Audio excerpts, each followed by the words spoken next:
Hey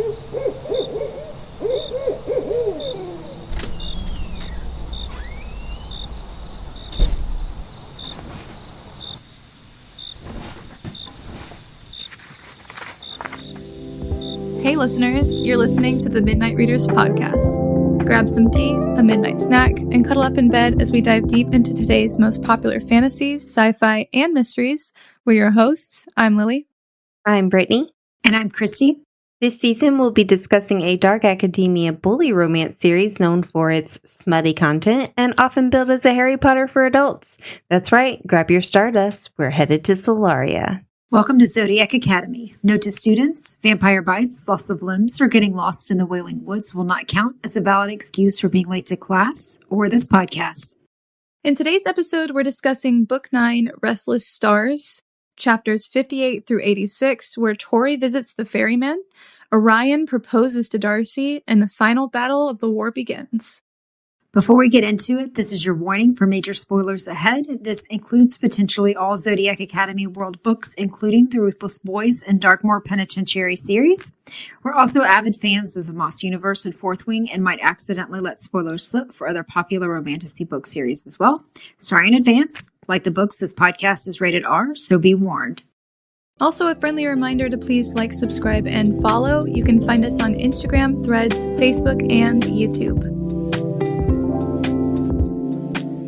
Alright, so last we left off, Caleb had just declared his love for Seth in front of the whole world, and then the two ended up getting mated by the moon. Thank God. Yes! Yes!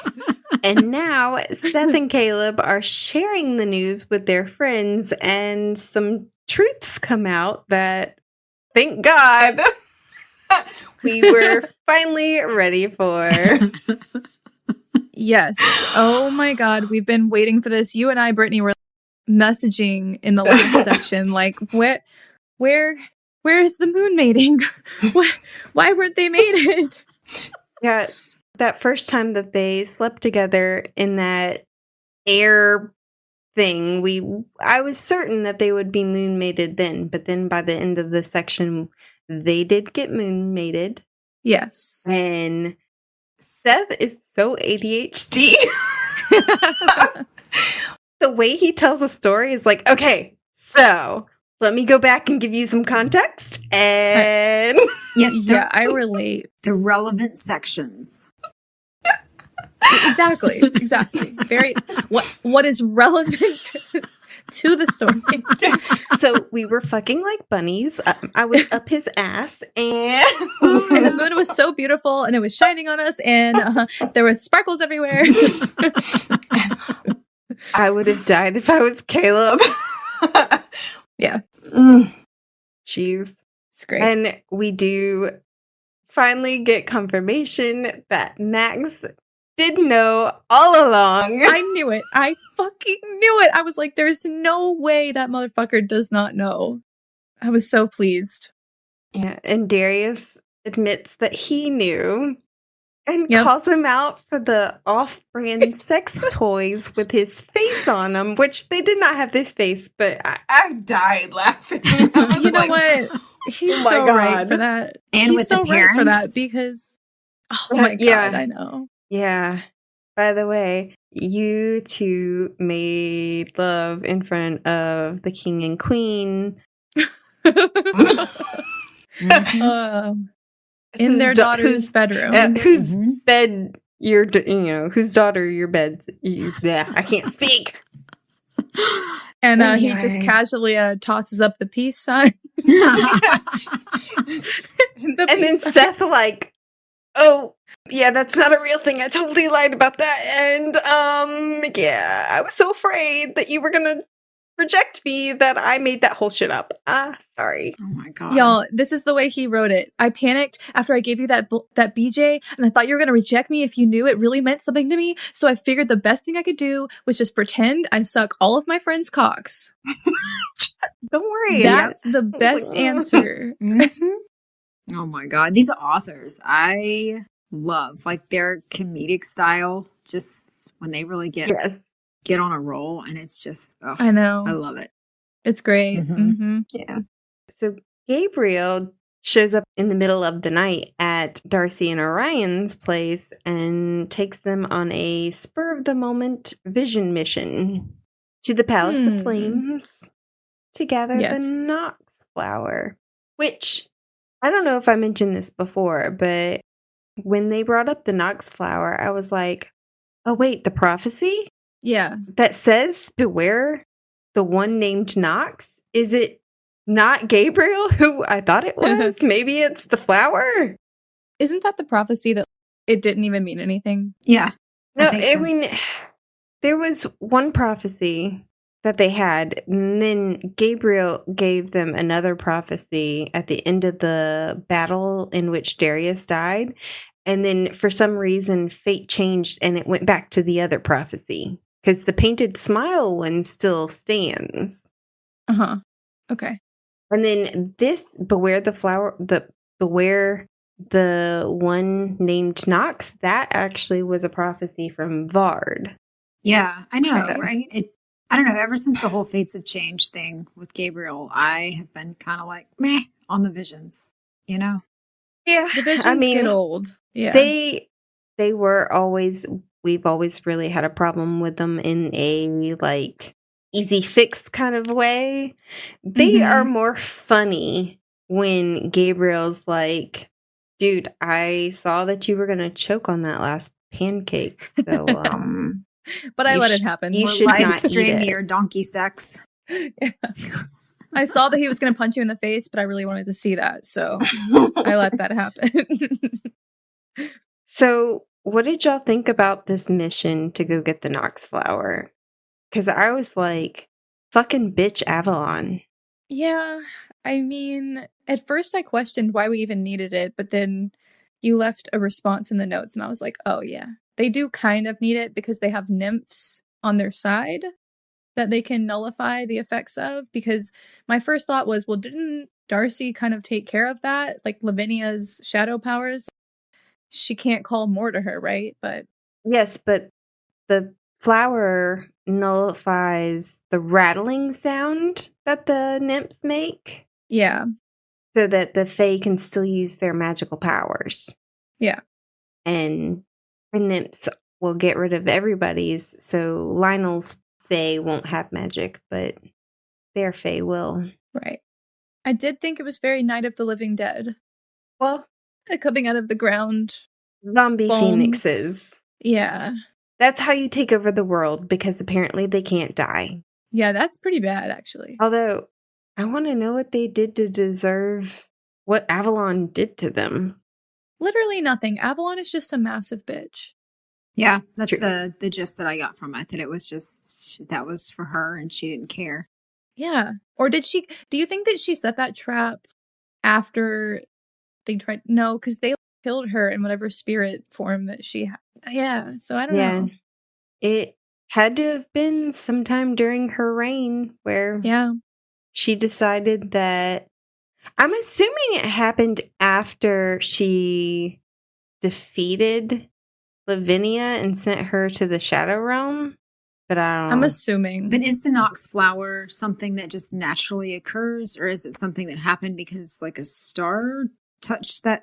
I guess I don't understand the origins of it, because if it just naturally occurs, how could she keep it contained? Would it not grow somewhere else on its own?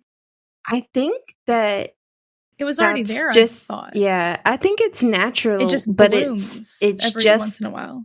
That one place that it blooms and nowhere else. Okay. I don't know. Mm-hmm. They didn't do a very good job of explaining it very well. The problem is that we lack lore on the bookend. Yeah. Yeah. Although there's a really cute moment with Shadow in this chapter and Orion. Oh yeah. Shadow saved Orion's life and he's like, I'm not sure about you, but thanks. Thanks, Sky. He doesn't deserve Shadow. No. I understand his hesitance.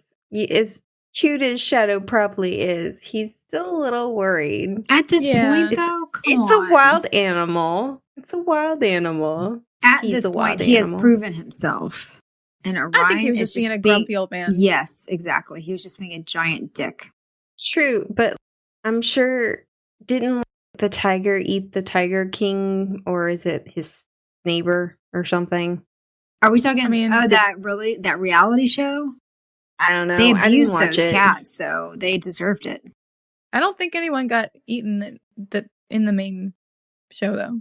Siegfried and Roy, didn't one of them get attacked by their cats too? I think from what I remember from that is that he was starting to have a heart attack, and the cat realized that he was trying to be That's right. nice and drag him off stage, and unfortunately, punctured his artery. But He was trying to be nice and drag him off stage. It was friendly. It was friendly, but it wasn't like he attacked him. But yeah, I think he was having a heart attack or something, and the cat could. I think I remember reading that. Yeah, so it wasn't like he was actually trying to hurt him or kill him. He was actually trying to protect him. But unfortunately, his skin is not as thick as another tiger. This is why you don't have wild animals. But I'm gonna have to look into this, considering some biases in the chat.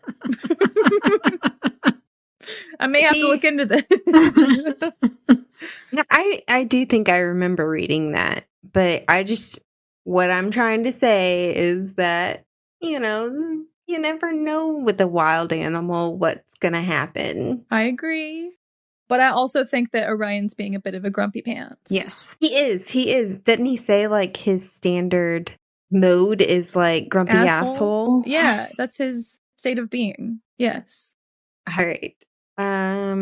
So after they get back, Darcy and Gabriel have a little chat, and Gabriel is the Scorpio in her horoscope that I thought was going to be Geraldine. Yes. I didn't realize he was a Scorpio, but you know what? That fits for Gabriel. I totally forgot. But Darcy's been having nightmares, which is totally fair with what she went through.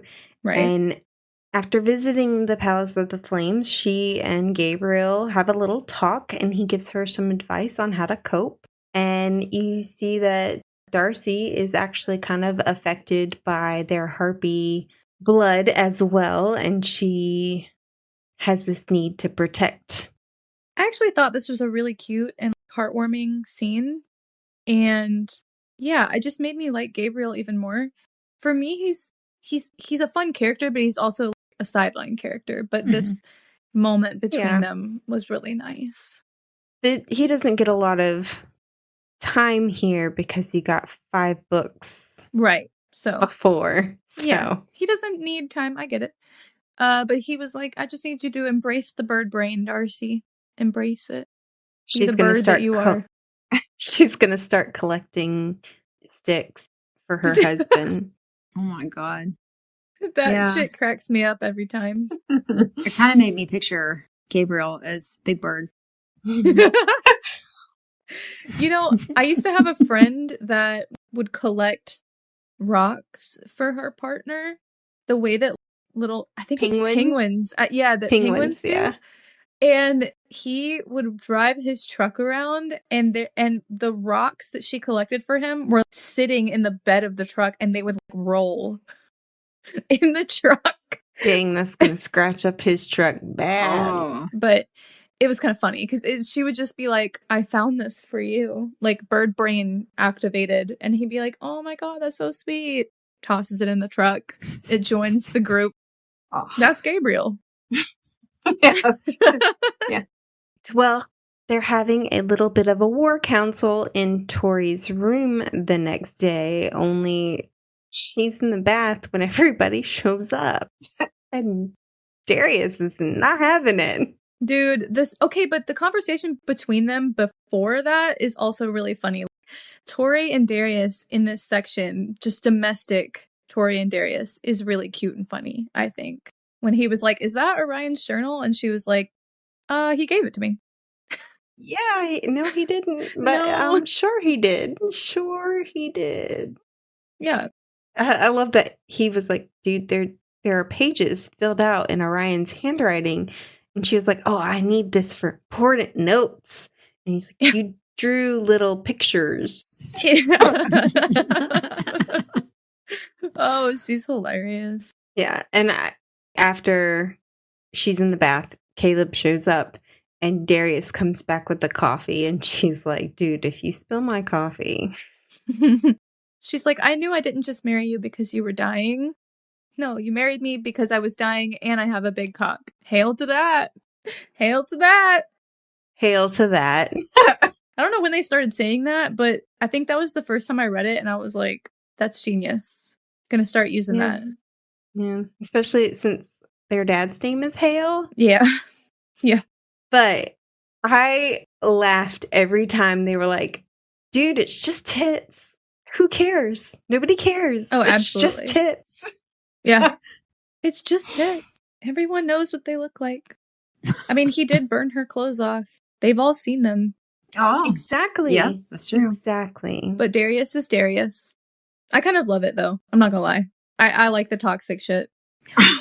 Sue me. I like it to an extent. I like it in theory. I like it in a There's book. a level. Yeah. There's a level in which I'm like, no, that's enough. You've had it. Yeah. You've crossed the line. Like, dang. How about the fact that when they were talking as a group, and I think Caleb brings up a past fling with someone, and Seth starts vomiting. With Milton.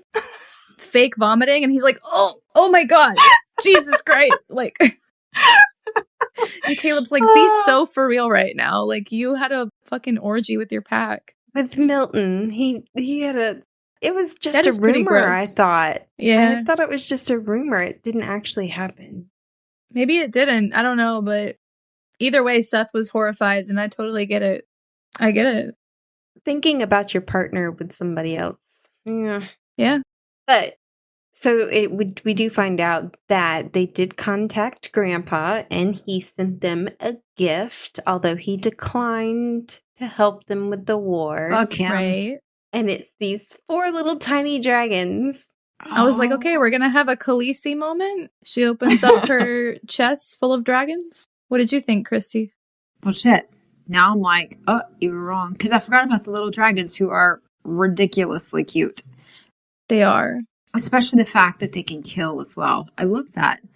Yeah. So maybe I'll retract my fuck you to him because he actually did help them win. And that was probably the best way to do so. So I retract that statement. He is awesome. And I hope that you get to Grandpa soon. I retract that statement. Yeah, they apparently are super powerful and they imprint on the first person that they see. Right. So Darcy and Tori are the ones that open up the chest. And although, does that mean that they were born in that chest? I assume they hatched in the chest. Because, yeah. Unless the people they hatched around were like hidden in cloth or something. Yeah. That maybe, I don't know. In order to allow this to happen. But there's a blue one, a silver one, a coral one, and a green one, I believe. Oh. The fact that they're so little and so deadly and so cute. And I how know, right? amazing would that be? Like somebody fucks with you and you're like, here's my little dragon. Boop, boop, boop. And then, it fries them. It'd be great. I want a little tiny dragon. I would get like a little Tyco truck for it and make it look really, really cute. I want to know what they named them. Yeah, for real. But I will say, so there's that moment where, Darius kicks everybody out and gets Tori out of the tub and, he fucks her while saying, you're mine, or whatever. Yeah. And I was like, why am I picturing this with every thrust like mine? No, you're ruining my vision. I need you to stop. Retract. But what if he goes faster? Mine.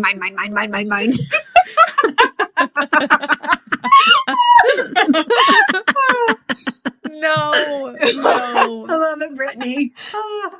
That's awful. Just the visuals. That's what I had in my head the whole time, and I was just like, "Oh, Darius, please stop! I'm done."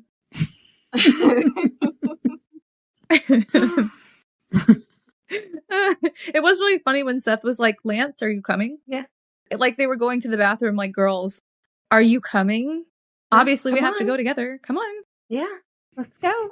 Moon friend. Moonmate or moon friend. I always say moonmate when I mean friend because it rolls off the tongue. But so Tori and Darcy have come up with secret plans that they don't fully share with us, which I don't like hate that. Yeah. But we do get glimpses. And Darcy's involves having a chat with Archie, the sparkling asshole that he is, on this Veritas ocean island thing. Right. And of course, it's from Orion's point of view, and then Archie throws Orion into the ocean. So we don't get to learn anything. Yeah. And then he pulls this jerk-ass move of, I'll let you go back so that you can lie to your mate. And I was like, dude, Orion, don't fall for Archie's shit. I didn't like this chapter for everything that happened between Darcy and Orion. I did not like this chapter because, first of all, he should fucking know that Darcy would never do that because of everything he's done, right? And second of all, fuck you, Arcturus, for just causing unnecessary bullshit. I think, honestly, they put it in there because Tori's the one that lied, and they misdirected. Because now they're making the reader think that Darcy lied. I see. But, yeah, I was like, what the fuck? Their relationship has been through enough. You've tested them. They had their divine moment. You get to shut your mouth now. Yeah, I agree. And like I said, I didn't really like it. I didn't like how it happened between the two of them. However, I did like submissive Orion, so 6 out of 10. I give it a 6 out of 10. Yeah. Would read it again. And then we do get Tori's plan, going to see the ferryman, and we get it from Darius's point of view, so that when the ferryman throws Darius into the water, or he falls into the water, I don't think the ferryman throws him in. Yeah, we don't get to hear what happened. Yeah, I like this part. I like the ferryman. Elaborate. Well, I feel like he's so much. Honestly, I feel like he's kindred spirits to Tori in some way. He's a smart ass, and he also seems like somebody that would step up and help if he felt like that they either were a kindred spirit or they were in the right or something like that. I don't know. But I really I just really liked him from the moment they introduced him. Yeah, I would have never guessed, based on your notes of, I knew the ferryman loved Tori.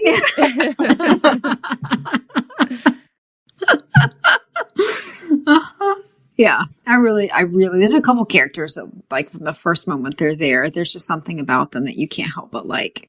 I did have some issues with this chapter. I feel like in this book, there was a lot of stuff happening, quote unquote, like behind the scenes that should have been on the page. Yep.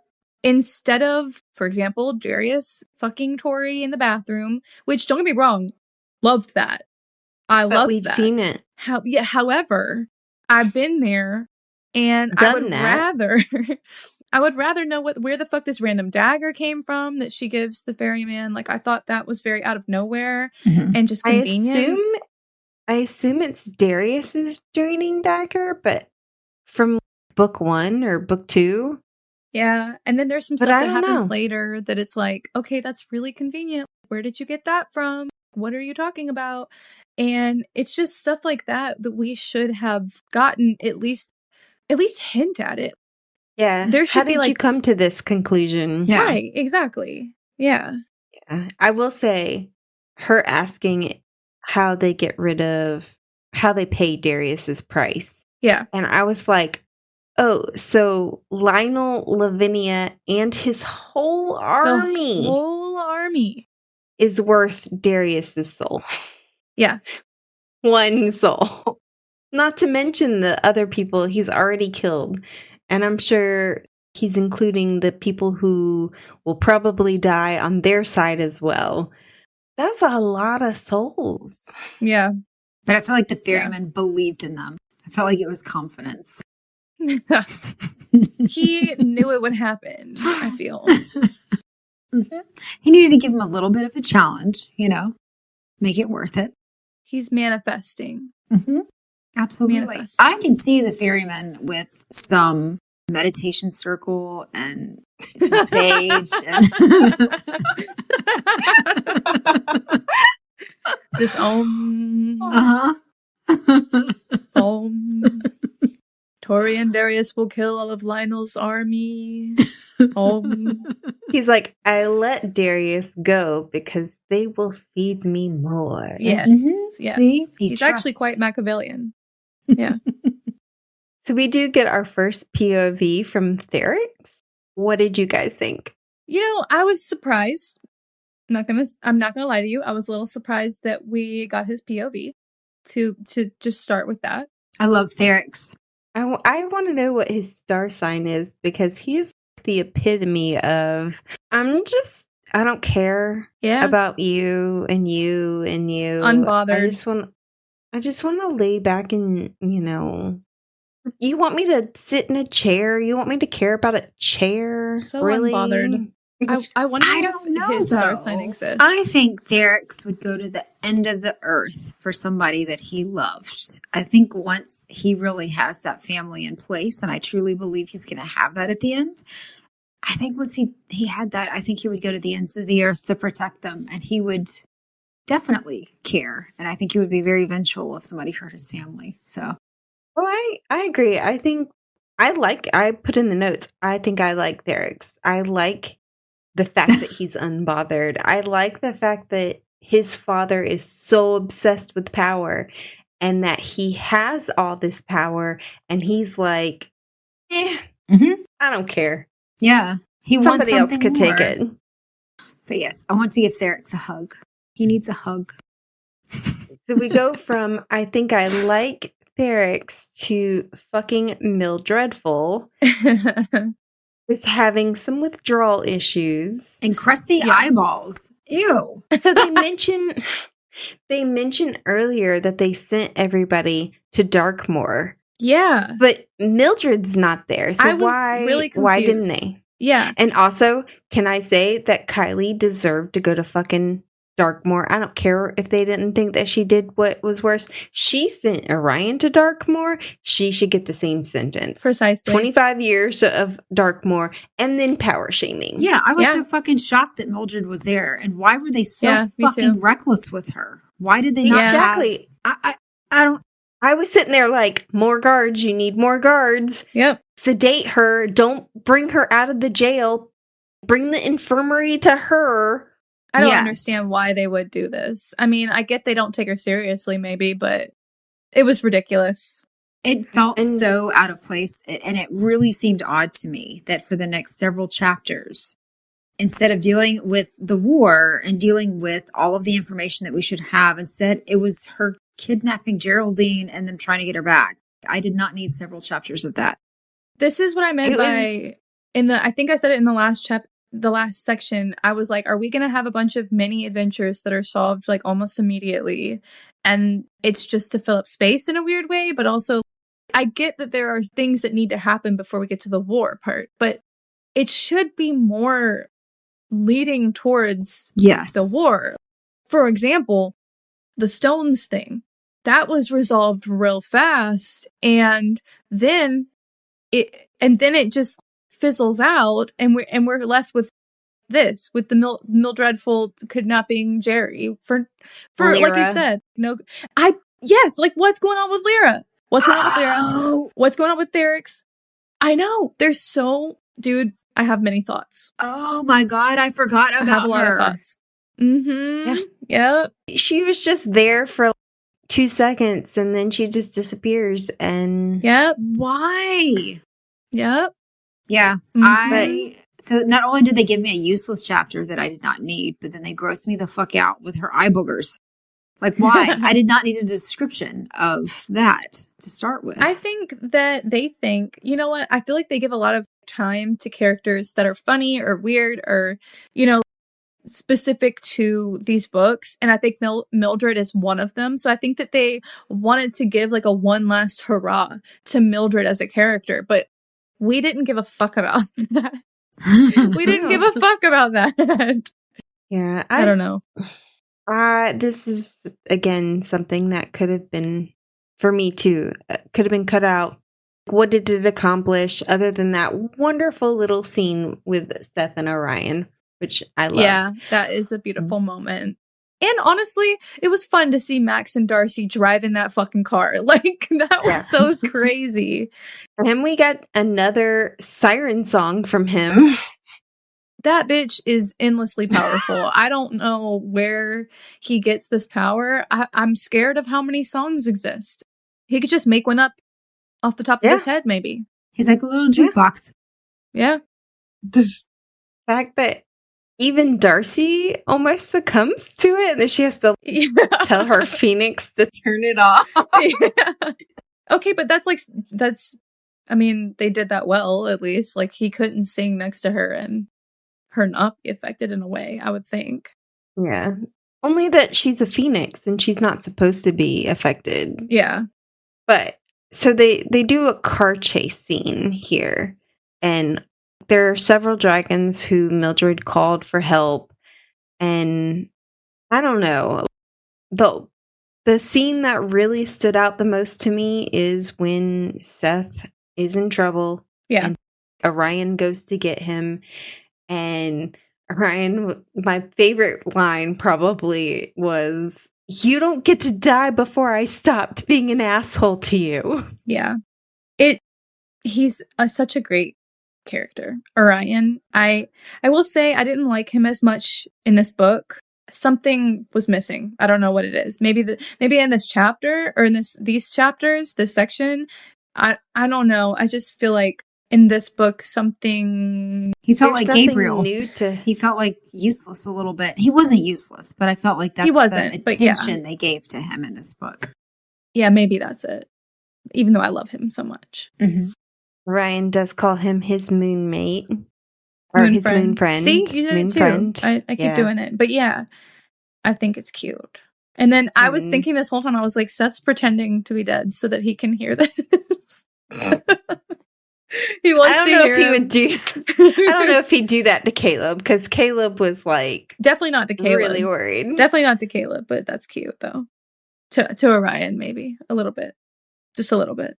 But so this whole chase thing takes several chapters, like you said, and then it's over, and they do capture at least one dragon to interrogate, which lasts for 2 seconds before Darius puts his axe in his stomach and kills him.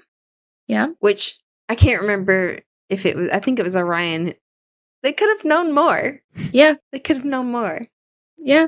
But they do find out that Lionel is planning on attacking the school in 2 days. So Tori says, "We march at dawn." Which is interesting.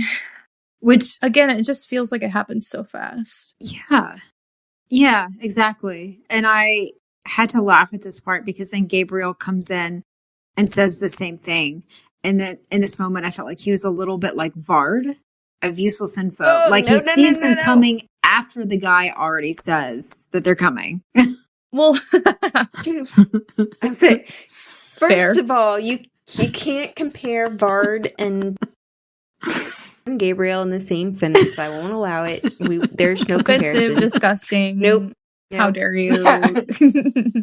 But in this instance, I think it's the point that, Gabriel is seeing, he's been through all this trauma involving his visions. He is having a hard time separating them. He's seeing them all at once. And he hasn't recovered exactly from what Vard did to him. And we can't know the ending. Right. Otherwise, there's no tension. Right. So, I think it's, chaos. They had to nuke him. Yeah, chaos has always been his downfall. So, I think that, him not being able to see, or him being able to see so many things, but not knowing which one is real. Because I'm betting that Lionel is like, well, I'm planning on doing this, but I'm also planning on, changing my mind and things. Because he's got to know that Gabriel's there to... Well, like you said, would it really... Go ahead, Christy. No, go ahead. I was going to say, like Brittany says, what it really comes down to is that Gabriel can't know, or else it's Boring. not fun. Yeah. Yeah, but he does it in a way of like the guy's like, they're coming in 2 days. And Gabriel's like, yes, I've had a vision and they're coming in 2 days. And it was like, what? No shit. I took that as a verification, not really a, yeah, I've had a vision. It was like he had that vision in that moment, like, oh, he's right. I was like, I could have done that. Oh, wow. Honestly, I was bummed that Mildred didn't die at the scene where she kidnaps Jerry. Right. I was like, oh my god, Jerry's gonna kill her. Yes, get this bitch. Whenever they were like running out to get Jerry, I was like, it's time. And then she got away and I was bummed. Well, something we kind of skipped, my bad. In Derek's first chapter, he got pulled into a pool of water by a skull-faced figure. Mm-hmm. And in his next, we find out it's the ferryman. Yeah. Although I assumed it was the ferryman from the beginning. Okay, I did not. And then I felt stupid for not putting it together. But I guess because I thought it was too soon for him to call on that.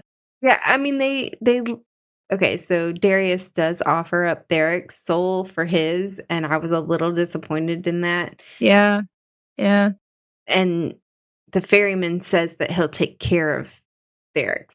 And then immediately, next chapter, it was... Yeah, I thought it was really fast. Yeah.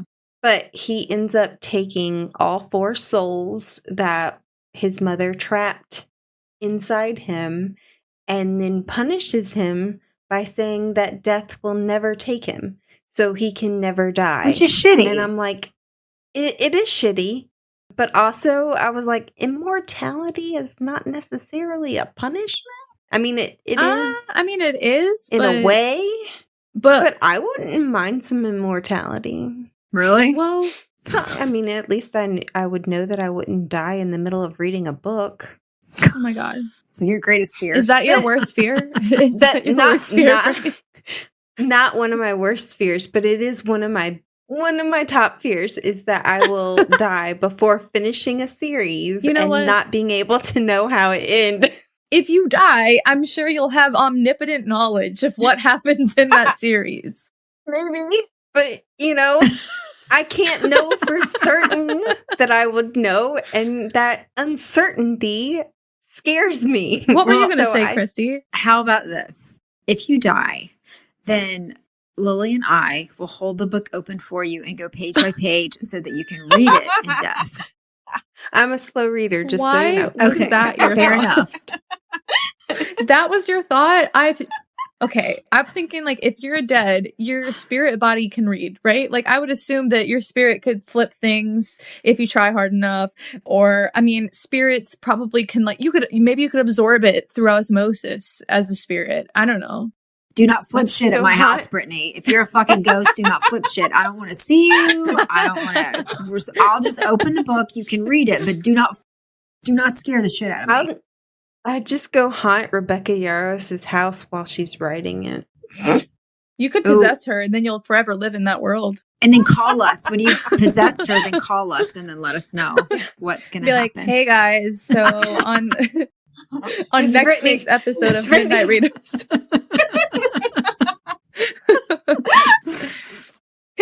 Really, the Midnight Readers podcast? No, literally. And meanwhile, me and Chris are like, Brittany? Oh my god, Brittany, hello. And then you're like, anyway, so next week for the podcast. I have something to tell you. I need to tell you right now. Oh, man. So, Ferrex is getting punished for the way that he was born, and I was like, what the fuck? Yeah. This is not his fault. Yeah. Yeah, I agree with that. I didn't really like the ferryman in this instance. And I personally feel like making somebody live forever isn't necessarily a punishment. I could see it as a punishment, but I could see it as a punishment, especially if you have lots of feelings for people and you have to watch them die. I think I could see it as a punishment, but I do think that the ferryman maybe went a little easy on him by doing that, because I think he agrees that it's not his fault. He's mad because he had 4 souls inside him, but I feel like he could probably do something worse, and the immortality is probably a nice option. Now that Tori's declared we march at dawn, everybody is having their little last night on Earth nights. Right. And Tori ends up giving Darius quite the gift. Honestly, genius gift. Yeah. He should have had that already. Something to protect him and keep his power constant already. I'm surprised nobody else thought of that. Yeah. Dang. Well, what about, was it a bracelet she gave him before that gave him the Phoenix power? Or a piece of her The Phoenix kiss. Yeah. Also really smart. Mm-hmm. Uh-huh. Yeah, but like Avalon said, they can't give out too many of those because they don't get that power back. Right. Although they did make a whole fucking weapon armory of it. I noticed that. Didn't you notice that? Yeah, but I think the Phoenix kiss, since they are gifting a piece of their Phoenix power to somebody, they don't get that back. But when they're using their Phoenix power to make weapons, it's different. It doesn't necessarily take their power from them. Not sure. This whole time I had thought that we wasn't need more the case. Lore. We need more lore. Yeah. Yeah. But yeah, she said, she was like, yeah, I snuck out of bed and made this, and it took hours. And I'm actually going to lie and tell you it didn't take that much time, but it actually took hours. How very Tori of her. And is this the part that Cindy Lou comes in? Yeah. Okay, so I know you listened to the audiobook, Brittany. I don't know if you did, Lily. How does the audiobook voice her? Because in reading her, I read her as a little pathetic, and that I almost felt sorry for her. I bet it was fanatical. Country. She's country? Really? She's country. But she's country lady. But not like Geraldine. I have to go back and listen to it. Oh my God. Huh. I read most of this book. I should say she's more southern, not really country. Just a little more southern than Jerry's little country. Yeah, country's a little different than southern, but... Dude, why was she pissing herself? I know. Because she's cursed. Like Christo. Did they go over that before? Yeah. Ruthless. Oh, okay. I'm pretty sure she's a character from Ruthless Fae. And she's obsessed with dragons. Yikes. She had a thing for Dante in school. So this was kind of done to her. Yikes. Mm-hmm. Okay. Yeah. Okay. Either way, it's just kind of sad, and Darius is a complete jerk about it. Every time she goes near a dragon, she pees herself. He was like, "How could you?" Aww. And Tori was like, "Well, I feel kind of bad for her," and he was like, "Yeah, well, I mean, I am irresistible." To be Tori's fair, like, what the fuck? She totally deserves it. I believe that. Okay. She's a Marguerite / Kylie. I mean, Marguerite, is turning out to be a decent person, but definitely a Kylie. Okay. Okay, maybe I don't feel quite as bad for her. And she's a stalker. So Orion... She seems gross. ...takes his last night to propose to Darcy. Yes, how very cute. And he recreates their first date under the willow tree, except for, it's on campus and the willow tree is made completely of ice. Yeah. And everybody conspires to get her there in this pretty dress. And he's there. And then let me tell you, my favorite part of this was Seth's reaction afterwards. The texting? Yeah. Did she say yes? Did she say yes? Yeah. Oh my God. Yeah. That was so funny. That was great. And I like when Caleb's like, "Oh, I already know." Yeah. I was like, Orion texted me earlier. I was like, of course he's being whiny about it. And it's funny because Gabriel knew, and Darius knew and turned off his notifications. Tori knew and turned off her notifications. Caleb knew, and nobody would tell him. And I felt it so much because I was like, I am also that person who needs to know. Did she say it? I mean, I knew she said yes in this. There was no doubt about it. Right. But...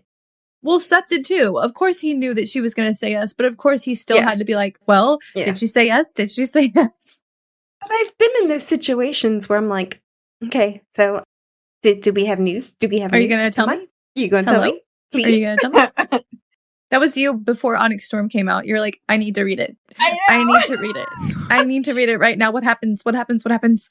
And it'll be me when book 4 comes and book 5. And then hopefully after book 5, I'll be like, all is settled. I know all that I need to know, which probably will never happen. No. Sorry. I just had this thought of, at least Zayden's birthday is mine. Yes, you guys share a birthday. That's crazy. Well, you share Aylin's, so... Who? What? Aylin. Aylin's birthday is not mine. May 3rd. Ain't no way her birthday is May 3rd. Yes, it is. When is that said? When is that said? I don't know, but it's on the internet. So we share a birthday and a name? Interesting. What do you mean, a name? She went by Lillian for a while. That's true, she did. Oh my god, her birthday is May 3rd. Where is that stated? Probably where is one that of the stated? novellas that we It's on didn't Facebook, read. apparently, but I don't trust Facebook. Happy birthday, Aylin. We'll all be celebrating with chocolate hazelnut. I guess maybe that's the day the book came out, The Assassin's Blade. I don't know. Maybe Sarah J. Maas just said it. Maybe. I don't know. Anyways, let's move on. We need to get a book character for Christy. Yeah. Who was born on your birthday? Okay. Isn't Harry Potter? No, that's July. Yeah, I don't know of any that are born in August. We will find one. We will figure it out. As long as it's not like Voldemort or something. I didn't have anybody until Zayden. I knew Lily was born on Aylin's birthday, and I didn't know that. It has been confirmed from a Tumblr account that she used to be active on. Bloomsbury and Sarah have confirmed her birthday. Taurus Nathan. Queen. I didn't know that, and it's my favorite series from her, and now I'm very fucking happy. That's how I felt when I found out about Zayden. It's so unnecessary, but it doesn't mean anything. But It doesn't. But, okay, so the proposal, Seth, him not being told. So fucking ridiculous, as always. Just love him. So funny. Loved it. After that, doesn't Seth give Caleb? Yes, Seth and Caleb have their little goodbye moment, and Seth gives Caleb a watch that doesn't tell time because they are forever. And it was cute. It was. I feel like this is another last hurrah at Harry Potter also. The always. Always. And then it goes straight into let's line up for war. It was so fast. Yeah. Yeah. I was really sad because at the time that I was reading this, I was like, where's the nymphs? Where's the nymphs? I kept asking, are they going to come or not? Like, it felt like so much was unresolved. I wrote, so they have Phoenix weapons and armor, the Nox flower, the secret plans that Darcy and Tori are keeping, the secret that Orion and Caleb is keeping about the Coven, the spares anti-weapon, right? The whatever that is. Yeah, the miniature dragons with untold power, the diamond with power. They seem to be ready, I guess. But I feel like we're not ready. Yeah. Yeah, I feel like we're going into this unprepared.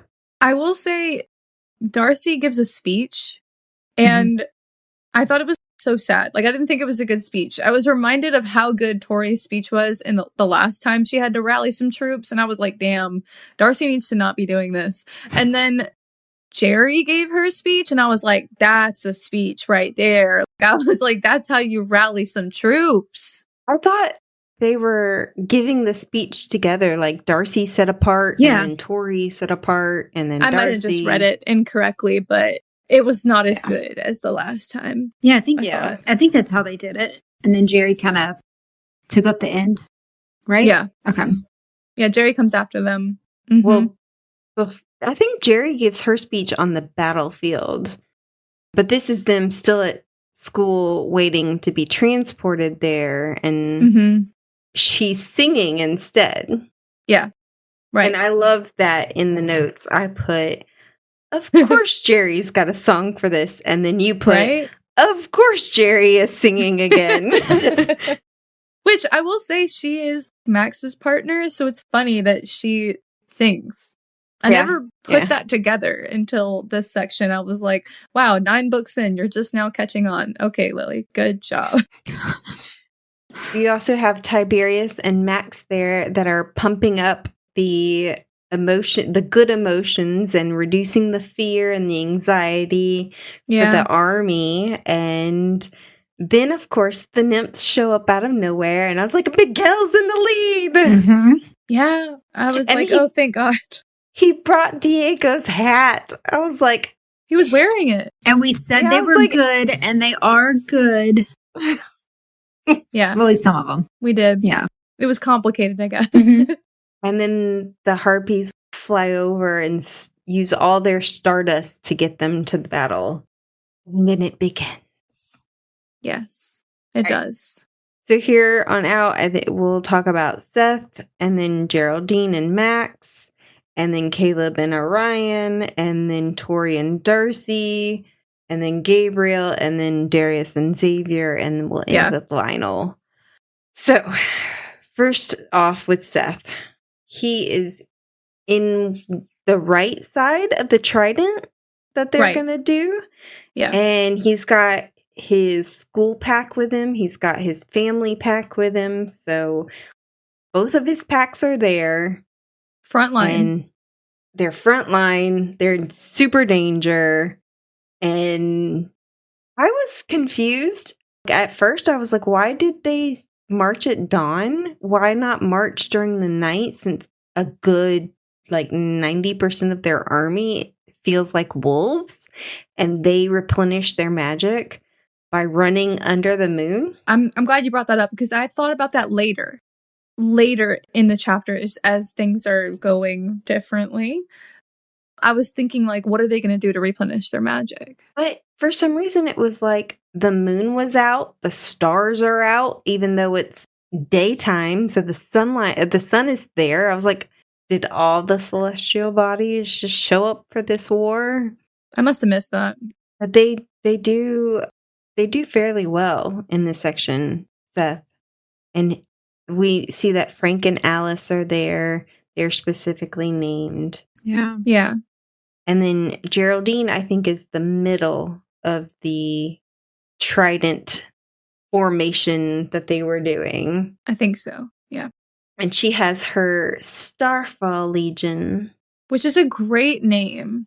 It's like, okay, so you have the Starfall Legion, Seth pack, Rosalie's pack, the Nymph squad. And she has the Shadow Beast too, doesn't she? Yeah, she has the Shadow Beast next to her, which is awesome. I love her with him, with Shadow. Mm-hmm. Oh, yeah. Yeah.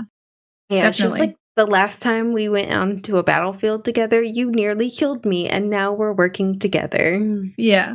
Yes. Yeah. You've got harpies in the sky. Dante's up there. He's the only dragon in dragon form that is fighting on their side. You got the vampires, the polar bears, the rat squad.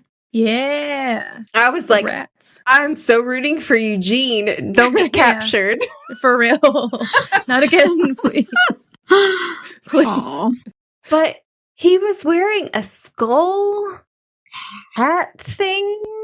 And I was like, isn't that the same thing as a human wearing a human skull as a helmet? He was wearing a rat skull. You are a rat, and you're wearing a rat skull. I don't think it's that crazy. I think he wanted to scare his enemies. Little macabre. Yeah, a little bit. I never hated a little bit. I never hated on the macabre. You know? I mean, I was just like, that was a little weird. Just a little. But I was rooting for him the whole time, although we don't get another mention of him in this section. So I was like, don't know if he survived. I don't know if you mentioned it, but Mother Dickens is there too. Yes, and she has the whole healing section set up where people can go be healed and replenish their magic, and they have books for Sphinx to read and gold and other things. And I was like, this war would never end unless you hit mortal blow right away. Yeah. If you were able to keep going back. Yeah. Although people get tired, I guess. You could run out of magic and still get tired. Yeah. But Max joins Jerry on the battlefield, even though she told him to stay away. Right. She calls him out for it. You law-breaking, rule-breaking salmon. Yeah. But how did Justin Masters make it into her legion? He's not that powerful. You know how. You know he snuck his nummy pouch in there. He's still evil. He is evil. he let her get taken by Mildred. He did. And then instead of going after her, he went, my Queen Tori, Geraldine has been captured. Kidnapped. Useless. But I do love the fact that the rebels were able to power share so easily. That was cool. Really cool.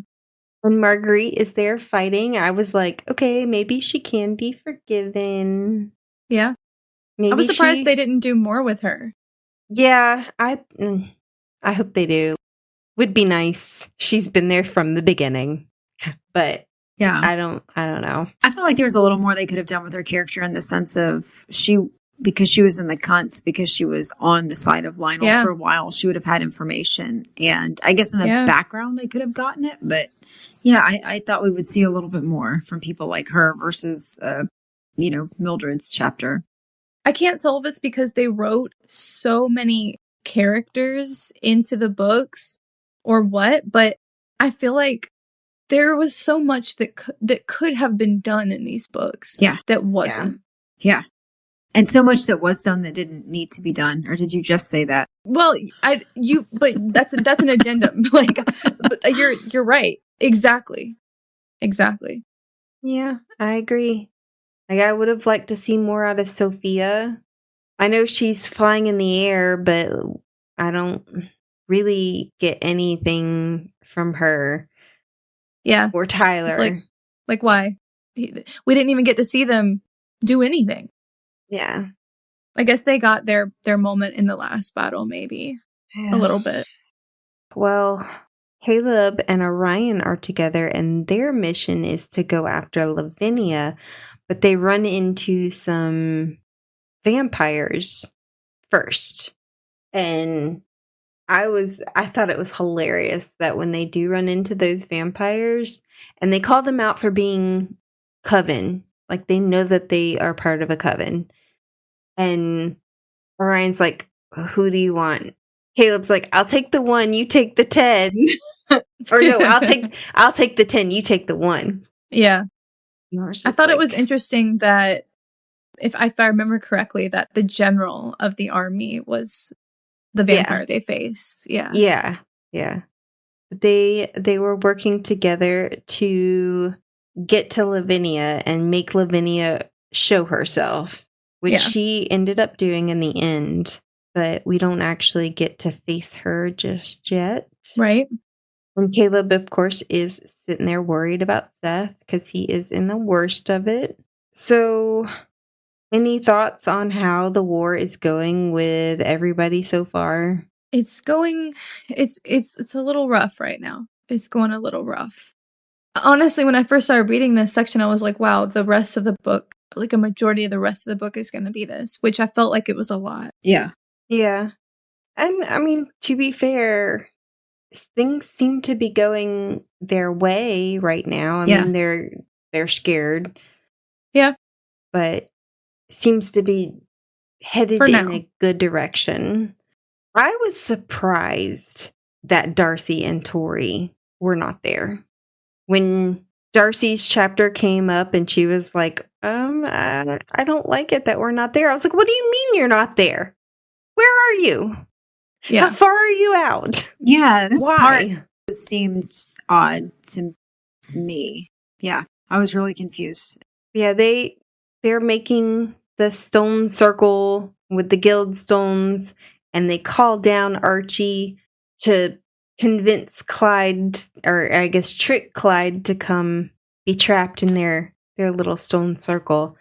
Yeah. What did y'all think of this? Because I was like, he's supposed to be some almighty star. Too easy. Yes. Yeah. It was over so fast. Yeah. I thought, I was like, what do you mean? You just trapped him in a circle and it's over. And yeah, you trapped him in a circle, and didn't they make him release his power? Yeah, and they then exorcised him. So the power words I was thought- kind of cool. That part was Yeah. pretty awesome, the fact that they used that to get him. But I don't know. It felt like they didn't know what to do with him, so they needed to get him out of the way really quickly so that we could have the ending that we thought we were going to have with Lionel and his army. And it just felt so Rushed. It Easy. did. rushed and extraneous. Yeah. And It definitely felt rushed. What was the whole purpose of him being there? Mhm. Other than to make Darcy and Tori have to spend time to find these stupid stones and The sit out stones the were first- borderline useless. and sit out the first part of the battle. yeah.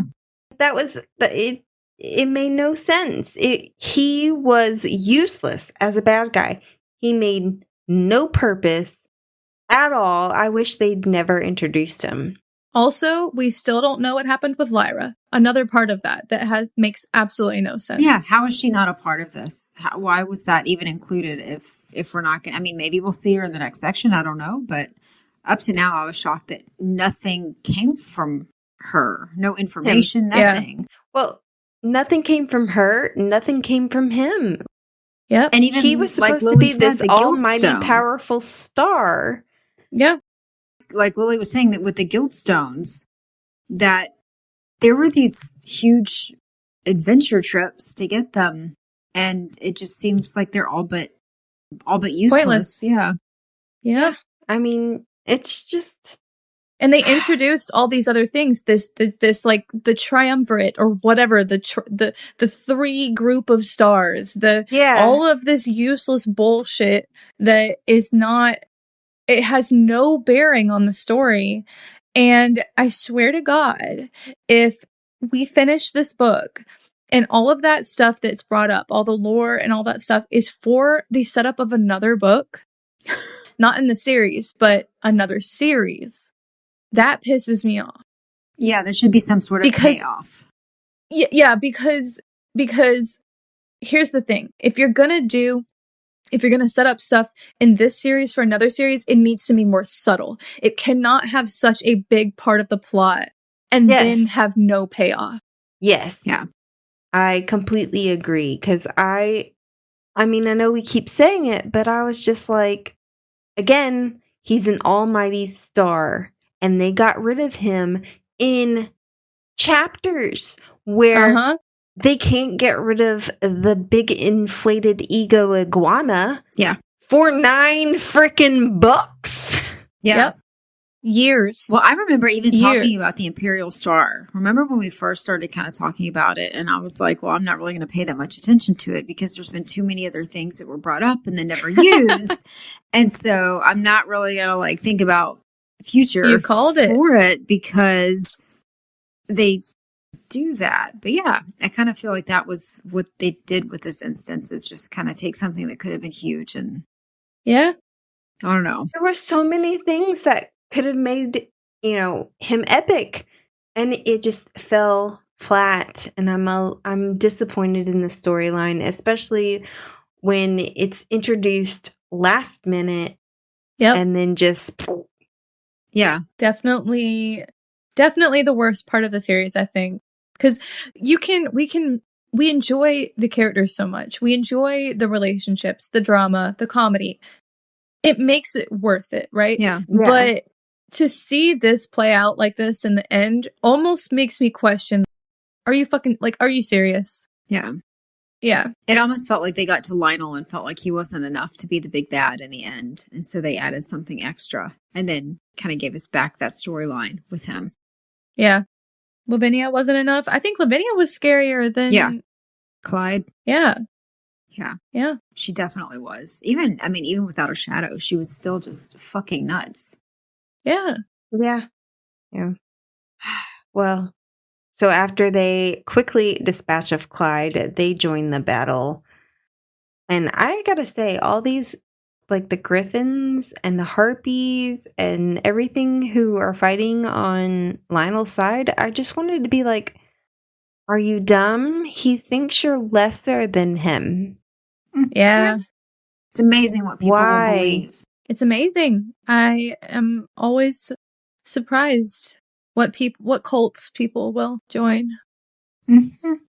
When we see Dante fighting in the air, and Darcy does head for Lavinia, which I personally hope that Darcy is the one. I mean, Orion definitely deserves it too, but she needs to. I think she'll need to fight Lavinia and defeat her to conquer her nightmares. Yes. I was thinking that the way they're setting it up is clearly that it seems to be that Darcy and Orion together will fight Lavinia, and Darius and Tori will fight Lionel. And I think that makes sense because Tori and Darius have had the most intimate issues with Lionel. She was bonded to him. Darius was his son. They've had the most issues with him. And then Darcy and Orion were captured by Lavinia. They had this whole thing going on in the last books. And I think it just makes sense. I get it. It does, but I hope that I will say I kind of personally hope it's just Lavinia and Darcy. Because after that first battle between her and Lavinia, where Diego dies, and I really wanted to see her kick her ass, I would love for just power to power for her to just beat the shit out of Lavinia. Yeah, that's true. I mean, well, it was a really good fight whenever Darcy takes her shadows, like her access to the shadows. So I would love to see that end. Yeah. All right. Well, we also have Gabriel and Leon on, I guess, a hillside somewhere. Making art projects. Making clay soldiers or people, whatever. With cocks and tits. Yeah. And tits. Okay. Can't forget the tits. I have two comments here. One is Leon is wearing bear-sized armor. Mm-hmm. And I thought, Leon is that big? Apparently. What? I did not, in my mind, imagine Leon to be that large. Like, I thought of him as like, I don't know, maybe this is crazy, but I thought of him as just like a really tall soccer player. Really? I mean, lithe, a little bit muscular, but you know what I mean? Lanky, but muscular. I picture him. And now I find out he's like, now I find out he's like musclehead, like beefy. I don't know why I didn't think of him that way, but it solidified for me. Which is funny because every time I see pictures of Zayden, Garrick, Caleb, Reese, Cassian, any of them as bulky, super bulky, I'm like, sorry, no, that's not how. That's it's never never usually my thing. Want my man doesn't know. And the other thing I wanted to say was reading Leon putting the titties on the stupid ass clay things. I literally typed, I'm reading the other books. Like I was like, and I decided I'm reading the other books. It's just titties. And I love that he was like, tits are never a waste of time. Never. Agreed, my man. Okay.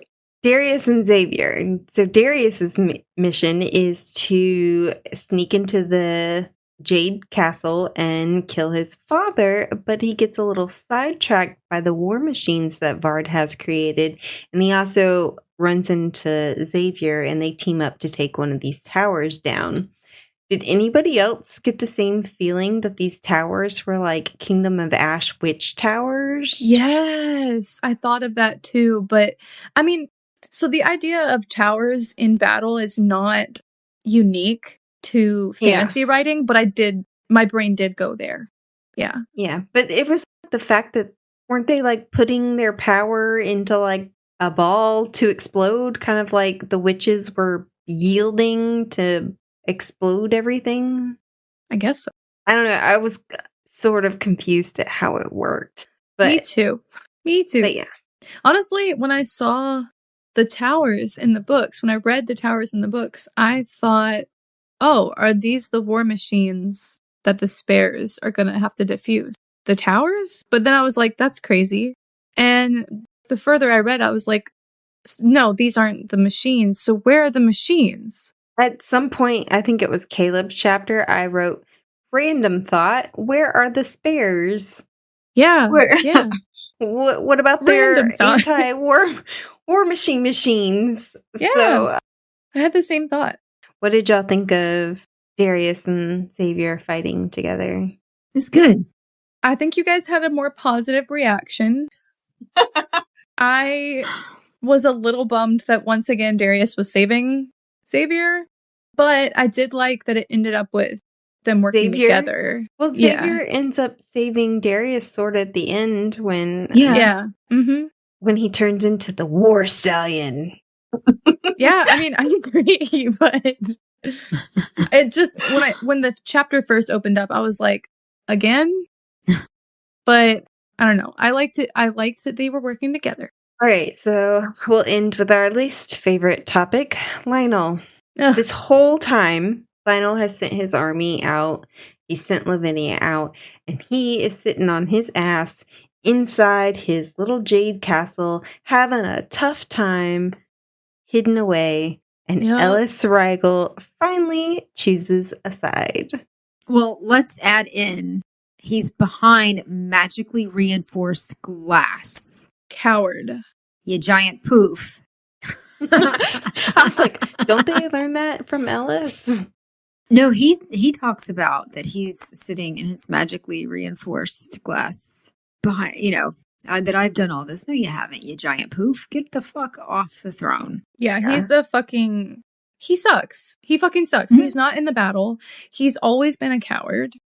I kind of heard a little rant that's not really that long, that anytime that he sees a woman that he doesn't like or wants to insult, he's just like, the whore wife of the savage king, the whore daughters. Yeah. Why is it always a whore? Is that really the worst thing that you can think of? Is a sexually promiscuous woman? And it's not a catch-all. I'm sorry. It's not, but that's what you hear. That's like a standard male response to insecurities deep within themselves. So true. And let me tell you, I'm pretty sure that Lionel has slept with more people than Tori. Oh, yeah. Oh, yeah. It doesn't matter. They don't care about that. What he uses. Yeah, it doesn't make sense. It's not factual or informational.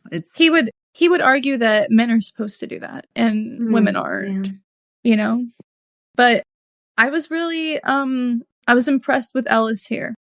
I was so proud of her. Calling him a spare to his face? Yeah. The fact that he's like, the second generation or the second heirs are, there's something wrong with them. And she's like, weren't you a second heir?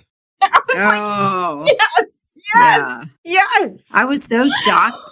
I was like, I had to reread it because I thought, that can't be her saying it. It's got to be somebody else. But yeah. So earlier, Tori told Max that she would order her caught alive, but probably she would have to stay in Darkmoor for the rest of her life. I hope this gets her out of Darkmoor and receive full pardon. I'm just saying. She deserves it. Yeah. I mean, I hope for a little more from her than just this. Yeah, I would hope so too. I was thinking the same. I hope they don't waste this moment.